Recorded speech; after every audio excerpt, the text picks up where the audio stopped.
4 காடை வாங்கினது. அதில் 2 வந்து வெட்டியிருக்கு, 2 வந்து முழுசாக இருக்குது. இந்த 2 வந்து நம்ம ஃப்ரை பண்ணுறதுக்காக தனியாக எடுத்து வச்சிட்றோம். குக்கரை அடுப்பில் வச்சு நல்லெண்ணெய் ஊற்றிக்கலாம்.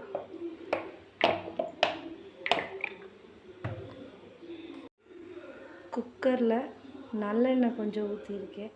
நல்லெண்ணெய் காஞ்சதும் இஞ்சி பூண்டு பேஸ்ட் போட்டுட்டு கழுவி வச்ச கறியை இதில் போட்டு வேக வச்சிடலாம். எண்ணெயில் ஒரு 5 நிமிஷம் நல்லா வதங்கட்டும்.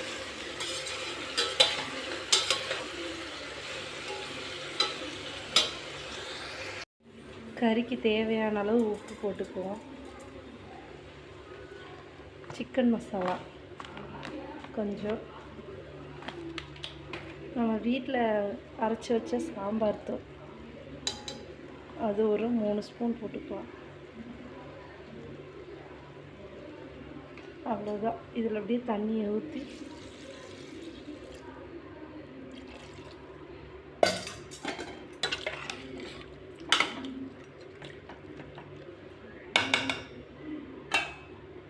இது ஒரு 5லேருந்து 6 விசில் நல்லா வேகணும். இது வந்து கொஞ்சம் இலசாக இருந்தால் சீக்கிரம் வெந்துடும். அதனால ஒரு 3 விசில் இல்லை 4 விசில் விட்டுட்டு வேகலைன்னா மறுபடியும் விசில் விட்டுக்கலாம். க்ளோஸ் பண்ணிடலாம். இங்கே விசில் வர்றதுக்குள்ளே இங்கிட்டு நம்ம வெங்காயத்தை வதக்கிடலாம்.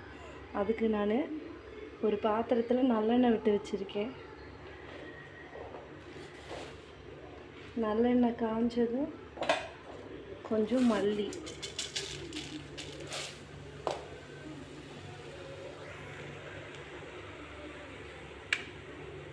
கொஞ்சம் சீரகம், கொஞ்சம் மிளகு.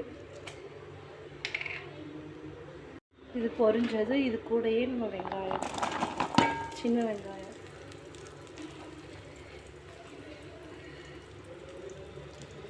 கொஞ்சம்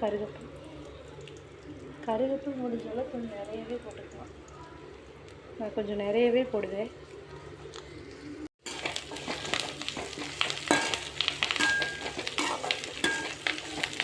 வெங்காயம் நல்லா வதங்கணும். நல்லா கோல்டன் கலரில் ஆகிற வரைக்கும் நல்லா வதக்கிடலாம்.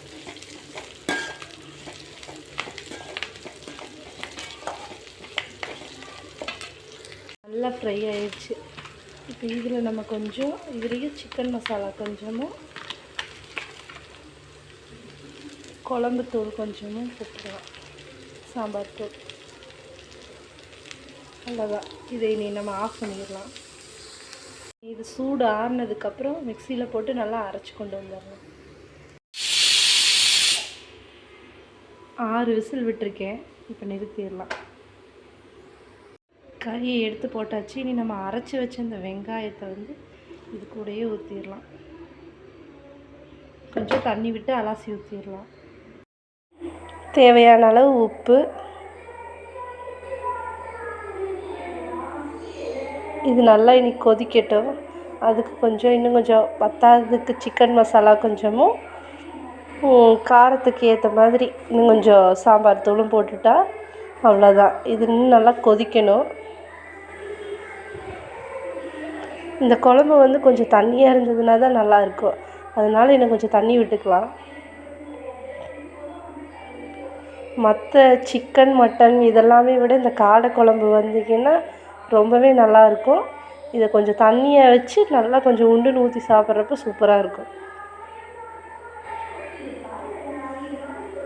அவ்வளோதான். இதை இனி க்ளோஸ் பண்ணி நல்லா மூடி வச்சிடலாம். அவ்வளோதான். இந்த குழம்பு நம்ம மூடி வச்சுருவோம். இனி கொஞ்சம் நல்லா அந்த பச்சை ஸ்மெல்லாம் போய் இதாகட்டும்.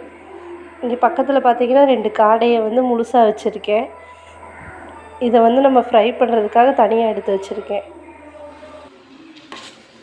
குழம்பு நல்லா கொதிச்சிருச்சு.